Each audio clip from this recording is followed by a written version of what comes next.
Home Sweet Home, written by Carolyn Pitcher and illustrated by Jenny Arthur.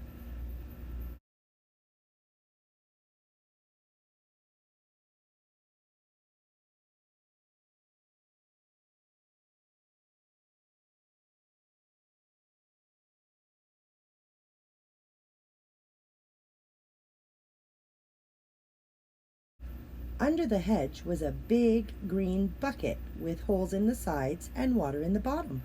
In the bucket lived a frog. One sunny day, Frog was keeping nice and cool and damp in his shady bucket. Then suddenly the bucket moved. Frog saw a large hand holding the handle, and a big voice boomed, "This old thing will have to go." "Then so will I," croaked Frog, and off he hopped to find a new home. It was a bad day to look for a new home. The sun was shining and Frog felt hot. He leaped into the rainwater barrel, but it was empty. Ow! He hopped toward a flower pot, but someone already lived there. "No frogs allowed in here," squeaked Mouse. "You're too damp." Frog hopped under a pile of leaves, but somebody already lived there too. "No croakers in my house," grumbled Turtle.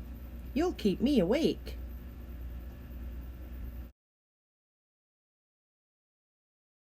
Frog saw a cool, damp hole under a tree and looked in.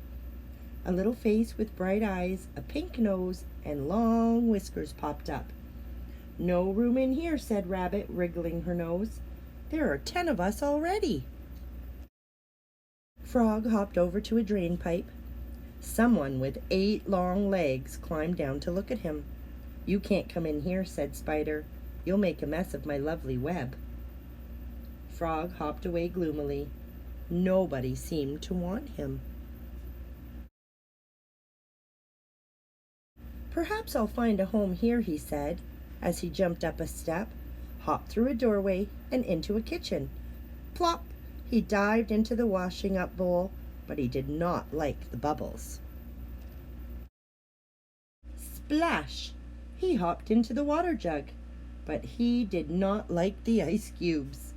Frog gazed into the washing machine. His eyes popped as he watched the water whiz around and around. "I don't want to be that clean," said Frog. Frog hopped upstairs and into the bathroom. "Ooh, lots of places here," he croaked. He leaped into the basin, but there was no water in it. Then Frog heard running water. He looked around and saw water pouring into an enormous bathtub. He hopped in. "Ouch! Too hot for me," he croaked. Frog hopped downstairs and out of the house. The sun was even hotter. Poor Frog's skin felt dry. He scrambled down the hot path toward the shed. He'd never been so far before.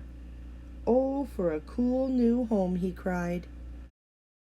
He hopped into the shed for some shade, and there in a corner was a beautiful bucket with some water in the bottom. "It's just like my old one. Home sweet home," croaked Frog as he jumped in with relief. The water felt lovely and cool on his skin. Frog was so tired from all his hopping and searching that he fell fast asleep. But he soon woke up when the bucket began to shake. "Oh no, not again! I don't want to go anywhere," he croaked. "I've only just moved in." Frog slurped from side to side as the bucket swung through the air. Then it stopped. He scrambled up to the edge and peeped over. "What very big boots!" he croaked. Frog and the water hurtled out of the bucket. "It must be a dream. I am a flying frog," he croaked as he flew through the air. Down, down, down. Glurp, splash, ribbit, into some lovely cool water. Frog swam to a large lily pad, pulled himself up, and sat there, gazing around in wonder.